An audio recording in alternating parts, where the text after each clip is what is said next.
각각 은사를 받은 대로 하나님의 여러 가지 은혜를 맡은 선한 청지기 같이 서로 봉사하라. 만일 누가 말하려면 하나님의 말씀을 하는 것 같이 하고, 누가 봉사하려면 하나님이 공급하시는 힘으로 하는 것 같이 하라. 이는 범사에 예수 그리스도로 말미암아 하나님이 영광을 받으시게 하려 함이니, 그에게 영광과 권능이 세세에 무궁하도록 있느니라. 아멘. 오늘은 저희가 일꾼 임명 예배로 예배를 드리고 있습니다. 제가 설교를 준비하면서 이런저런 글을 좀 섬김에 관한 글들을 보다 보니까 섬김의 삶을 위한 10계명이라고 해서 누가 써놓은 게 있는데 한번 들어보세요. 첫째, 항상 힘들게 하는 자가 되지 말고 늘 힘이 되어주는 사람이 되기를 힘쓰라. 둘째, 항상 끌려다니는 자가 되지 말고 늘 이끌어주는 사람이 되기를 힘쓰라. 셋째, 항상 돌봐줘야 할 수준에 머물지 말고 늘 누군가를 돌봐주는 사람이 되기를 힘쓰라. 넷째, 항상 넘어지는 자가 되지 말고 늘 세워주는 사람이 되기를 힘쓰라. 다섯째, 항상 받기만 하는 자가 되지 말고 늘 주는 것에 넉넉한 사람이 되기를 힘쓰라. 여섯째, 항상 약점만 보고 불평하는 자가 되지 말고 늘 장점을 보고 격려하는 사람이 되기를 힘쓰라. 일곱째, 항상 할 수 없다고 포기하는 자가 되지 말고 늘 할 수 있다는 희망을 갖는 사람이 되기를 힘쓰라.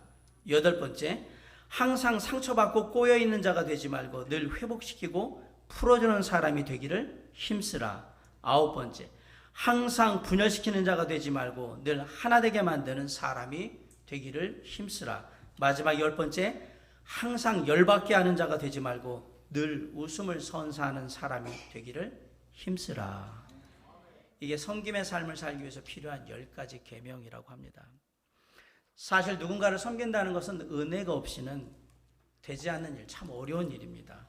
사람들은 누구나 돈이 되거나 내게 이득이 되는 것을 위해서는 때때로 자존심도 버릴 줄 알고요, 수모도 참을 줄 알고, 그리고 굴욕도 감내합니다. 그거 섬길 수 있어요. 그게 비즈니스하는 서비스업이잖아요.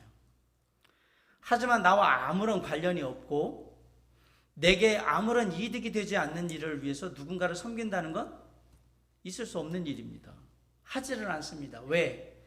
그것은 사람의 기본적인 본성을 벗어나는 일이기 때문에, 어긋난 일이기 때문에 그렇습니다. 사람은 누구나 섬김을 받기를 원하지 누군가를 섬기려고 하지를 않습니다. 이 시대를 살아가는 현대인들한테 누군가를 섬길 수 있는 것은 은혜입니다 라고 얘기하면 참 이상한 소리 하고 있네. 내가 왜 저 사람을 섬겨? 나한테 돈을 주는 것도 아니고, 내가 무슨 저 사람하고 해서 이득을 얻는 것도 아니고, 아무것도 아닌데 내가 왜 저 사람을 섬겨야 되는데? 라고 그런 말을 하는 사람을 이상한 사람 취급하게 될 겁니다. 사업을 하시거나 이렇게 장사를 하시는 분들은 손님을 왕으로 그렇게 섬겨야 한다라고 얘기를 해요. 왜요? 그렇게 해야 돈을 벌 수 있으니까. 그렇게 해야 돈이 나오니까. 이 말은 서비스, 섬김이 이제는 경쟁에 이르게 하는 시대가 됐다라는 얘기예요. 돈을 위해서, 무언가를 위해서 경쟁하는 시대가 된 거예요. 하지만 이것은 직업상의 돈벌이를 위해서 누군가를 섬기는 어쩔 수 없이 하는 일인 겁니다. 그런데 그와 반대로 전혀 대가를 바라지 않고도 기쁨으로 섬기는 사람들이 있습니다. 바로 하나님의 은혜를 입은 사람들은 그렇게 합니다. 하나님의 은혜를 입고 그 은혜에 보답하기를 원하는 사람들은 섬기는 사람이 됩니다. 하나님의 은혜를 풍성하게 경험한 사람들은 섬김으로 인해서 때때로 자신이 좀 손해를 볼지라도, 섬김으로 인해서 자신이 때로는 사람들한테 모욕을 당하고 상처를 받을 수 있을지라도 기꺼이 그 사실을 알고도 기쁨으로 섬기는 일을 하게 되는 겁니다. 그런 섬김을 하는 사람들을 하나님 아버지께서는 귀히 여기신다고 했어요. 요한복음 12장 26절에 보면 사람이 나를 섬기면 나를 따르라. 나 있는 곳에 나를 섬기는 자도 거기 있으리니 사람이 나를 섬기면 내 아버지께서 그를 귀히 여기시리라. 우상을 섬기고 자기 이익만을 섬기고 재물만 섬기는 사람들은 세상에서 아무리 존경받고 높은 지위에 있다 할지라도 사실 하나님의 시각으로 볼 때는 불쌍한 존재이고요, 어리석은 인생을 사는 것으로 보이는 겁니다. 반면에 하나님께서 기뻐하시고 원하시는 일을 위해서 섬김의 사역을 이루는 사람들은 그 처지나 형편에 상관없이 하나님께서 보석처럼 귀하게 여기신다는 사실을 우리가 기억할 필요가 있습니다. 아울러서 하나님은요, 우리의 섬김을 절대로 잊지 않으시는 분이에요. 히브리서 6장 10절에 보면 하나님은 불의하지 아니하사 너희 행위와 그의 이름을 위하여 나타낸 사랑으로 이미 성도를 섬기는 것과 이제도 섬기고 있는 것을 잊어버리지 아니하시느니라. 하나님은 우리의 섬김을 잊어버리지 않습니다. 죄송합니다. 저는 잊어버립니다. 나이가 들수록 누가 뭐 했는데 잘 모릅니다. 기억을 못해요. 그런데 우리 하나님은 저와 같지 않아요. 저 같은 미천한 존재가 아니라서 절대로 저와 여러분의 섬김을 잊어버리지 않는다라는 사실을 기억하세요. 하나님은 섬기는 자들의 모든 행위와 수고를 낱낱이 하나하나 다 기억하고 계세요. 저와 여러분이 정말 기쁨으로 하나님의 은혜로 섬김으로 이루었던 행위와 수고들 이미 하나님의 생명책에 다 기록되어 있고 하늘나라의 상급으로 다 쌓여 있다는 사실을 잊지 마시기 바랍니다. 우리가 잘 아는 고사성어 중에 토사구팽이라는 말이 있습니다. 중국 월나라의 재상인 범녀라는 사람이 쓴 말이에요. 무슨 얘기냐? 토끼를 사냥할 때에 토끼 머리를 하기 위해서 사냥개를 쓰는데 그렇게 해서 토끼들을 다 잡았어요. 그래서 더 이상 잡을 토끼가 없어. 그 다음에 잡아먹을 게 뭐냐? 사냥개. 그게 토사구팽이에요. 세상이라는 게 그렇고 사람이라는 게 다 그래요. 달면 삼키고 쓰면 뱉는 거죠. 뭐 그게 인지상정이죠. 뭐 세상 살아가는 그 원리는 다 똑같습니다. 그리고 우리가 그렇게 하면 야 어떻게 그렇게하냐 배은망덕하다라고 얘기를 합니다. 사랑하는 성도 여러분, 그렇다고 실망하거나 낙심하지 마시기 바랍니다. 왜냐하면 우리가 믿는 하나님은 불의하신 분도 아니시고요, 배은망덕하신 분도 아니시고요, 저와 여러분이 하나님의 나라와 그분의 의를 위하여 당신의 이름을 위해서 수고하고 애쓴 모든 섬김의 그 일들을 다 기억하시고 낱낱이 하나하나 다 은혜로 축복으로 갚아주시는 분이시기 때문에 그렇습니다. 하나님은 우리를 너무나도 잘 알고 계십니다. 우리가 나이가 들수록 육체의 힘이 떨어지고 그리고 삶의 순수함도 무뎌져가지고 이제 계산이 자꾸 되잖아요. 나이 들면 이제 다 모든 게 나한테 이득이 되냐로 자꾸 따지거든요. 점점 더 체면 챙기고 가식적이고 위선을 떨면서 그렇게 살 가능성이 높아요. 나이 들면 그렇게 되게 되어 있어요. 그러니까 시간이라는 게 지나면 지날수록 사람의 본 모습을 보이게 해주는 거예요. 저 사람이 안 그랬는데 시간 지나서 이랬다. 이게 원래 모습인 거예요. 시간이 모든 것을 사실은 보여줍니다. 그런데 놀랍게도 시간이 지날수록 놀랍게 은혜로워지는 게 바로 하나님 안에서의 섬김이에요. 내가 시간이 지날수록 이 섬김은 더욱더 아름답게 드러나고 그 진가를 더욱더 크게 발휘하게 되더라라는 사실이에요. 사랑하는 성도 여러분, 우리가 뭔가를 누군가를 섬길 수 있다는 것은 은혜요, 우리에게 주어진 특권이라는 사실을 잊지 마시기 바랍니다.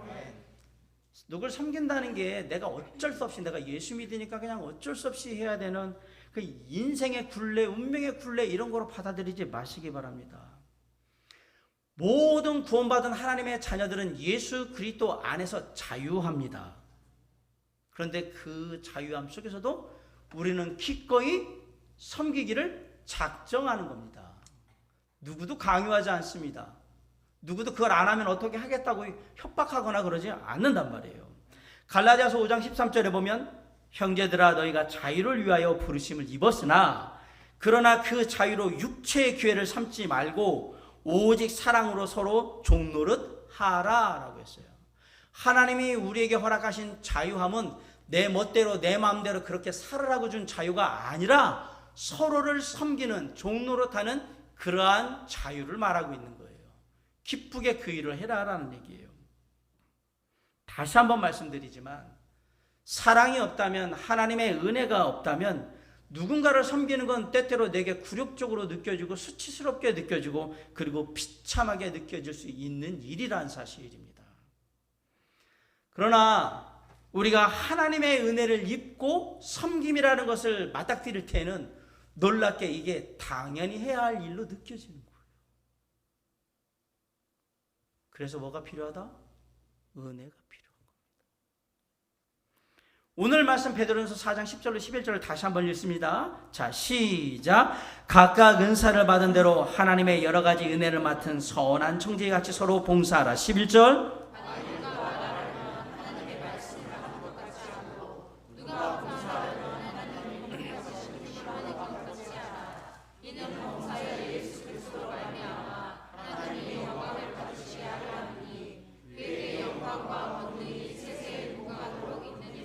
아멘.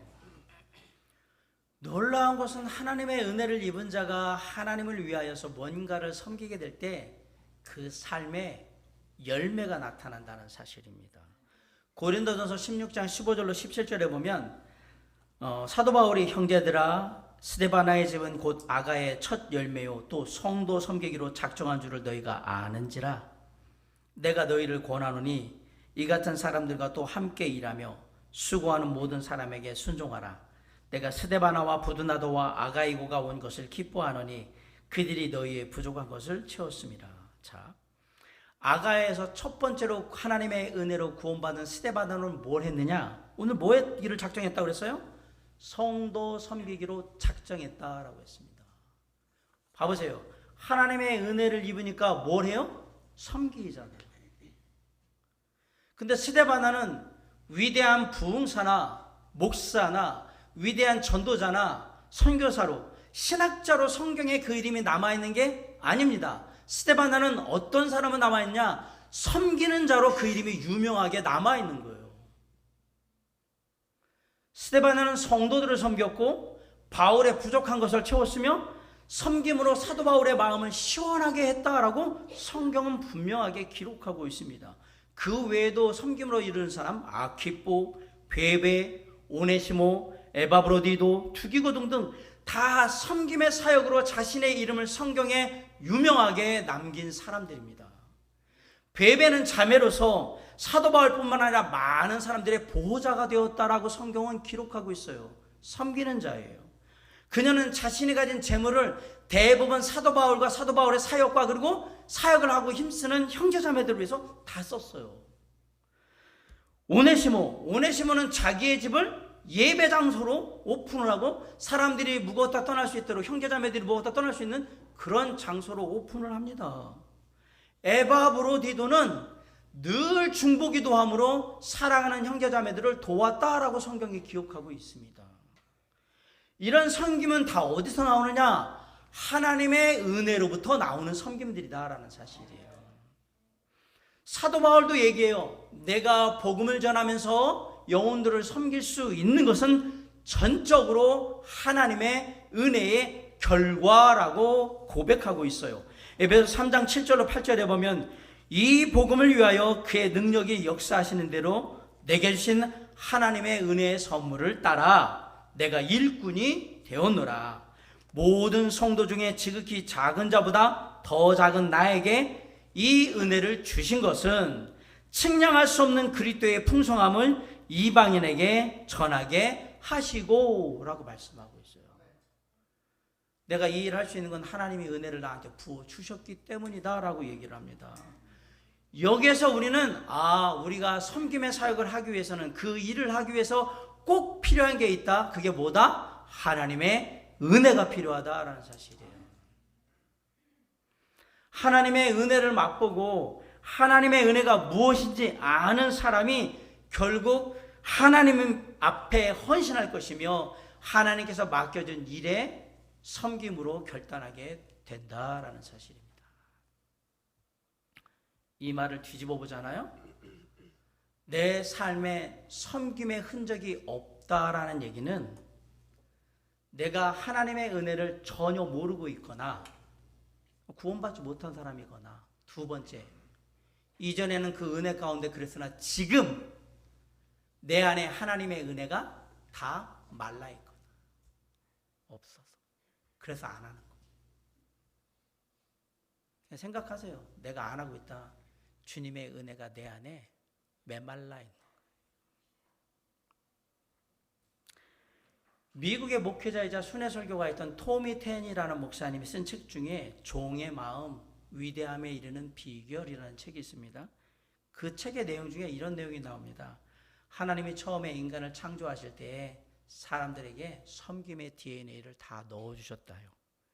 이게 뭐냐면 우리 몸에는 약 60조에서 100조 개의 세포들이 있습니다.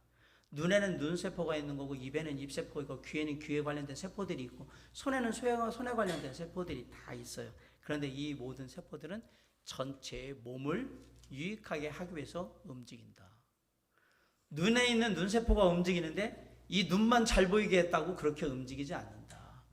자신도 자신이지만 눈을 통해서 사람이 보는 것들을 잘 판단하고 잘 피하고 잘 살펴서 살아갈 수 있도록, 쉽게 말하면 그 사람 전체가 유익을 얻을 수 있도록 그렇게 세포들이 작용을 한다. 몸에 있는 세포들은 절대로 이기적으로 자기만 위해서 움직이지 않는다는 얘기입니다. 자, 그런데 만약에 우리의 몸속에 있는 세포나 기관이 몸 전체의 유익을 위해서 움직이지 않는다. 그러면 우리가 뭐라고 얘기하냐? 병들었다라고 하는 거예요. 병에 걸린 거예요, 병에. 이게 심해지면 이상한데? 왜 이러지? 그러면 이렇게 우리의 몸을 유익하지 못하게 하고 해롭게 하는 그 세포를 심하게 말하면 뭐라고요? 암세포라고 하는 거예요. 즉 우리가 우리 몸을 유익하지 못하게 하고 자기 스스로도 자기를 감당하지 못하는 그래서 유익을 주지 못하는 그 세포가 있으면 우리가 암에 걸렸습니다. 또는 그 기관이 암에 걸렸습니다. 이렇게 얘기하는 거예요. 그게 안에 있는 거예요. 영적으로도 똑같다라는 얘기입니다. 대부분의 사람들은 세상에서 대가를 바라고 그리고 출세나 명예를 위해서, 성공을 위해서 누군가를 섬기며 어떤 일들을 맡아서 합니다. 세상의 사람들이 하는 모든 일의 동기와 목적은 다 나의 이익을 위해서 하는 겁니다. 다.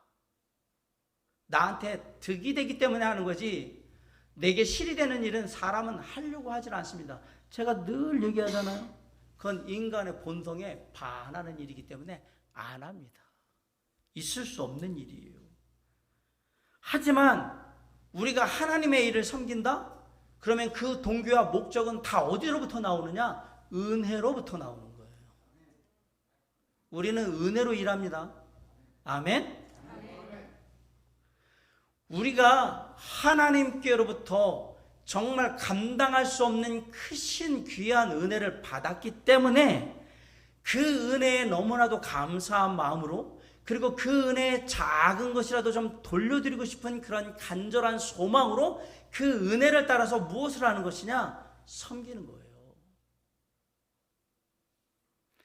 결국 은혜가 없는 사역은 이익을 추구하는 비즈니스인 거예요. 하나님의 은혜가 없으면 다 비즈니스예요. 나 잘 먹고 잘 살자고 하는 일이란 말입니다. 은혜를 바탕으로 두지 않고 하나님의 일을 하게 된다? 처음에 시작은 하나님의 일이라고 열심히 했는데 은혜가 사라지기 시작하면 개인적인 이익을 추구하는 것으로 그 일의 방향이 바뀌게 될 겁니다. 나한테 득이 되는 쪽으로 계속해서 끌고 가게 될 거예요. 은혜가 빠지면 우리가 하나님의 일을 한다고 막 모여 있잖아요. 그러다가 은혜가 서서히 사라지기 시작하면 어느 순간부터 일어나는 현상이 싸워요. 그리고 뒷말을 계속해서 해요. 나는 이러려고 하는데 쟤가 저렇게 하더라 그러면서 이제 자기들이 편을 가리고 싸우기 시작해요. 그리고 시기하고 질투하고 누군가 문제가 되면 비난을 하고 다 책임을 다 떠넘겨버리고, 이거 뭐하니? 이곳에 하나님의 일이라고 시작했는데 이런 일이 벌어지면 꼭 기억하세요. 이건 뭐가 없는 거예요? 하나님의 은혜가 사라진 거예요. 하나님의 일을 감당하려면 반드시 무엇이 있어야 한다? 은혜가 있어야 한다. 은혜가 있어요. 내가 오기로 하는 게 아닙니다. 내 의지로 하는 게 아닙니다. 내 능력으로 하는 게 아닙니다. 하나님의 맡기신 모든 일은 무엇으로 한다? 은혜로 하는 겁니다. 은혜로. 그래서 우리가 하나님의 일을 섬김으로 감당하고 싶으면 반드시 구해야 되는 게 뭐냐면 하나님의 은혜가 내 안에 충만하기를 항상 기도하셔야 돼요. 사랑하는 성도 여러분, 정말 주님을 잘 섬기길 원한다면 더 많은 은혜, 더 귀한 은혜가 내게 충만하기를 구하고 또 구하고 구하셔야 합니다. 그렇게 하셔야 합니다. 늘 말씀드리지만 누군가를 섬기고 뭔가를 내가 기꺼이 자원해서 섬긴다는 거, 이건 인간의 본성에 맞지 않는 일입니다. 내가 누군데, 그래도 내가 누군데, 섬기면 하나님의 은혜로 하는 거. 우리 홍표 집사님이 토요일날 오면 저하고 늘 보거든요. 토요일날 청소하시는 분들도 오고 식사 준비하시는 분들도 오는데, 홍표 집사님이 사실 제일 두 분이, 저희 교회에서 두 분이 제일 더러운 일을 하세요. 쓰레기 다 청소하시고요. 우리 곽건수 목사님 화장실을 하시는데 제가 늘 보거든요. 봬요. 저거는 은혜가 없으면 그냥 내팽개치고 때려치는 일이 될 거예요. 제가 뭘 기도하냐면 일단 하나님의 은혜로 저희를 감당하는 두 분이 있음으로 인해서 교회가 깨끗하고 아름답게 사용할 수 있는 건물로 인해서 감사해요. 그리고 기도해요. 사랑하는 우리 곽건수 목사님 그리고 홍표 집사님에게 정말 하나님의 은혜가 늘 넘치기를 잠시씩 뵐 때마다 기도합니다. 이외에 여러분도 제가 막 수고할 때마다 잠시씩 기도해요. 그분들을 위해서. 저 섬김이 끝까지 이어지길 바라고, 그러기 위해서 주님 은혜로 베풀어 주시옵소서. 건강도 주시고 삶도 은혜롭게 해주시고 축복도 해주시고, 이거 기도하는 거예요. 그런 줄 몰랐죠? 제가 그렇게 하는 줄. 왜? 모든 섬김은 무엇이 필요하기 때문에 은혜가 필요합니다. 그런데 그게 은혜로 뭔가를 섬기는 게 그렇게 쉽냐? 쉽지 않아요. 그래서 주님이 직접 섬김의 본을 보여주신 거예요. 요한복음 13장에 보면 그 유명한 예수님이 제자들의 발을 씻기는 장면이 나옵니다. 섬김의 본을 보여주셔요. 예수님이 제자들한테 내 발을 씻기라고 말씀하신 적이 없습니다. 오히려 주님께서 겉옷을 벗으시고 수건을 허리에 두르신 후에 대야에 물을 떠서 제자들의 발을 다 씻기시고 다 수건으로 닦아주셨어요. 우리가 잘 알듯이 이 행위는 집의 종들이 집의 주인이나 특별한 손님이 왔을 때 해주는 일이에요. 사실 예수님은 제자들에게 주님이시면서 선생님이세요. 당연히 이런 대우를 받아도 문제가 되질 않아요. 그런데 주님이시며 선생님이신 예수님이 오히려 종의 형체로 낮아지셔서 제자들을 섬기고 있는 거예요. 그 모습이에요. 그 모습. 우리 주님이 왜 그럼 그 일을 하셨느냐? 요한복음 13장 15절은 이렇게 얘기합니다. 내가 너에게 행한 것 같이 너희도 행하게 하려 하여 본을 보였노라. 바꿔 얘기하면 제자들이 잘 섬기더라 못하더라. 이거 왜 했을까요? 이거 잘해서 이걸 했겠습니까? 잘하는데 뭐하러 이런 본을 보여줘요? 그냥 잘하면 잘하는 대로 놔둬 보면 되지. 예수님께서 섬김의 본을 직접 보여주셨다는 얘기는 계속해서 섬기는 자라 되라고 계속 그렇게 말씀을 전해 주셨지만 그게 제자들의 삶에 쉽지 않더라. 열매로 나타나지를 않으니까 그냥 직접 몸소 그냥 보여주신 거예요. 섬김의 본을. 예수님은 그러면서 제자들이 당신이 하셨던 섬김의 본을 잘 따르기를 간절히 소망하신 겁니다.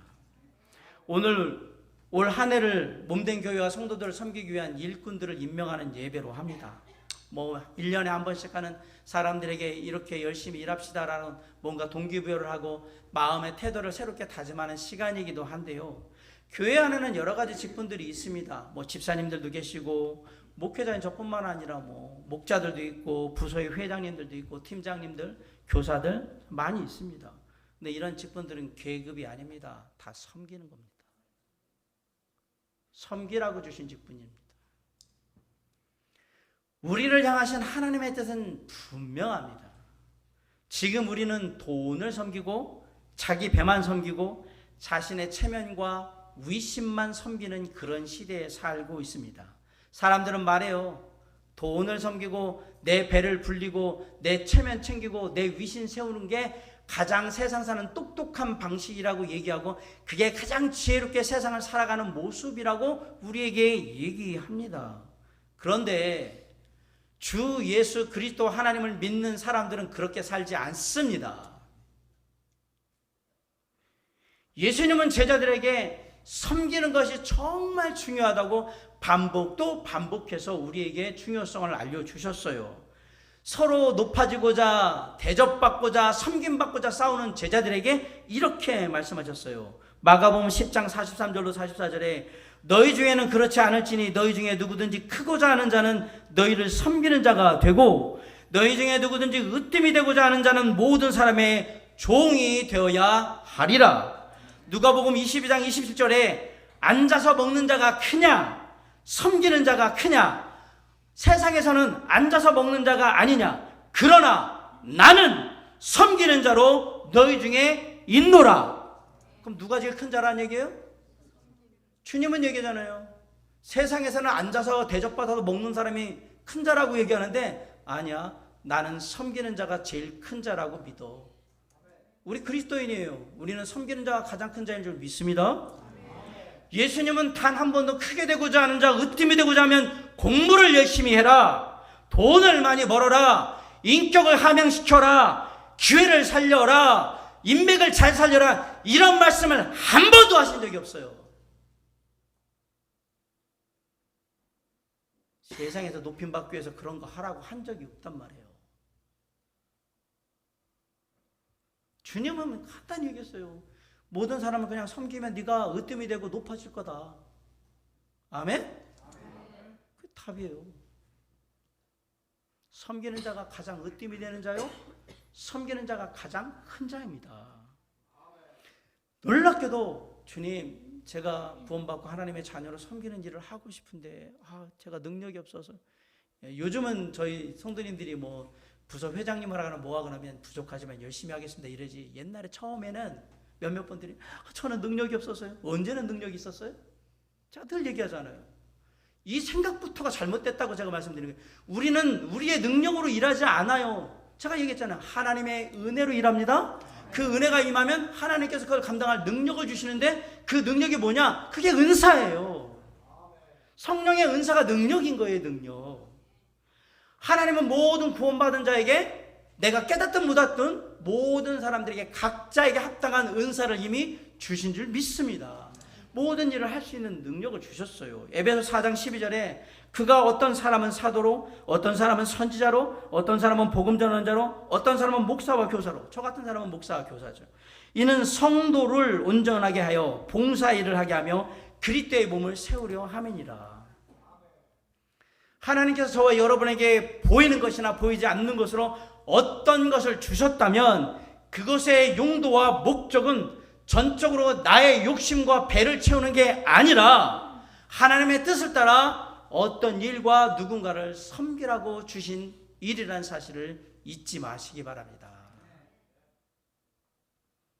그래서 구원받은 하나님의 자녀는 내가 가진 모든 것은 다 하나님의 은혜로 얻은 것이기에 이 모든 것을 하나님을 위해서, 주님의 몸된 교회와 하나님이 사랑하는 영혼들을 위해서 내가 섬기는 일로 다 쓰리라, 그렇게 기도하는 거예요. 그게 소원인 거예요. 하나님이 우리에게 주신 은혜, 은사, 달란트, 재능, 그거 그냥 가지고 있으라고 준 게 아니잖아요. 우리가 달란트 비유를 봤잖아요. 그거 그냥 가지고 있으면 나중에 악하고 게으른 종이라고 주님한테 무지하게 혼납니다. 반대로 그 은사, 재능, 달란트를 잘 사용해서 더 아름다운 삶의 결과를 내면 하나님이 그 사람을 뭐라고 불렀어요? 착하고 충성된 종이라고 불렀어요. 그러면서 내가 뭐라 그러냐면 내가 너를 더 큰 일을 할 수 있도록 내가 너에게 베풀어 주며 너는 너의 삶에 하나님의 즐거움에 참여할지어다. 주인의 즐거움에 참여할지어다. 하나님의 그 삶에 기쁨과 즐거움이 넘치게 해주신다고 얘기한 거예요. 사랑하는 성도 여러분, 섬김은 강요나 제자 훈련으로 되는 게 아닙니다. 제자 훈련에서 다 섬기는 자가 됐다 그러면 다 제자 훈련만 하게 해요. 섬김은 은혜로 하는 겁니다. 목사인 제가 협박한다고 여러분이 섬기는 일을 기꺼이 감당하시겠습니까?